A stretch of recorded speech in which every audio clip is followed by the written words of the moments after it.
Josh Darrow, this isn't Larry Bluestein. Yeah, we got some genetically. I'm Larry Bluestein, just genetically. Yeah, different. right. We waved the magic wand over him and put something in his drink. But it's still But the AutoNation shows up a lot better on Wilcox's arm than Bluestein's little scrawny biceps. This is the AutoNation Gridiron Report on SouthFloridaHighSchoolSports.com. We leave the players to Larry's. We're going to talk games here this week with JT, and because JT, he gets out about as much as anybody. Some great district matchups this week, my friend.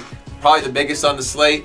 The most competitive district game on the slate, I think, is going to be Monarch and Deerfield Beach. Definitely. It's one that has a lot of great matchups in it. Like, I know Larry talks about the players, but there's so many players in this game, it should be a very good football game. How do you see this one shaking out? What are the intriguing matchups in this one? Who are some of the players you'll have your eye on? Definitely intriguing matchup. Deerfield Beach's offensive line with Brandon Powell and Aaron McNeil being able to run the ball against Monarch, because Brandon Powell, committed to the University of Miami, he is a big-time running back, and Aaron McNeil is like the thunder to Brandon Powell's lightning, and they can rack up some yards in a big-time hurry. So, Monarch, on the other side, Monarch, you have Calvin Ridley. They have a trio of guys. Calvin Ridley, they have Sean Burgess-Becker, and Michael Harris is throwing the ball out there to him. So, those guys, will they be able to put up enough points to really push Deerfield Beach? Deerfield Beach, undefeated team. Monarch's also undefeated, but Deerfield Beach may have the slight edge because overall they have a lot of great guys. You think on defense, Jason Strobridge and a couple other guys on that defense that may be able to make it hard for Monarch. I just hope whatever videographer you assigned to that game, you gave him extra batteries. The scoreboard's going to be lighting up. That has the potential to go over. Definitely. When you have got so many offensive firepower on the field like that, the scoreboard operator's going to need a backup scoreboard operator. It might be a 10-minute highlight video coming back to us the next day. All right, the SEC of all districts. Ooh. In Class 6A, these two teams we find for some playoff hopes. Obviously, Central's free and clear for the most part, but who's going to join them in the postseason? This might help determine that. As Carroll City's on a bit of a run, and they're going to take on Homestead.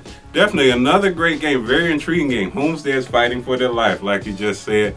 Ermin Lane, we may not know if he's going to be available for the Broncos to play this week, but they'll still have Gilbert Johnson on the outside, as well as Maurice Alexander throwing the ball. Carroll City impressed me very much. We watched them this past week, had a great showing against North Miami Beach. Trayon Gray stepped up big time.